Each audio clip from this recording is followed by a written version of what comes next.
医生惊治嗽吐水惊掠漏，这自来水公司今麦要专业的掠漏人员，伊是替听众来检查讲，这涂骹底自来水管线敢有破空、敢有漏水，就亲像水管的医生共款。去年因掠漏就省落来水，共要到21000吨。这掠漏会当省遐尼济水，今麦当咧减水，为着要省水，这水管医生的勤务也是增加，有影是真不一样。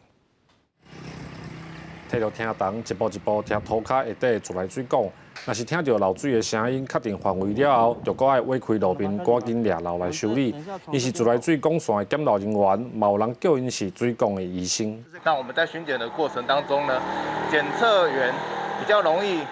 必须要专心去检测那个漏水声，所以必须有另外一位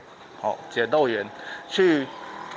注意交通的状况。自来水公司第5区管理处表示，这个水管医生要掠漏，拢爱伫无请无声的半暝，才有法度好好来听涂骹管线倒位伫漏水。去年因伫家己巡查检漏的水管长度就2268公里，等于是台湾2列。我们这个去年事实上点点滴滴累积下来减回来这个漏水量27000，也就是那我今年开始，实际上我每一天就可以减少27000的漏水量。这对目前现在在一个枯旱的时间，其实是一个有一定的一个注意哈。检漏人员讲，检漏的时阵，有时阵爱落去水沟啊，嘛捌伫水表看过蛇，甚至半暝仔工课阁拄到民众报警。也若今年为1月到4月，加强处理106件的漏水案件，嘛已经省水省13000多吨的漏水量，对目前南部靠旱欠水来讲，有真大的帮助。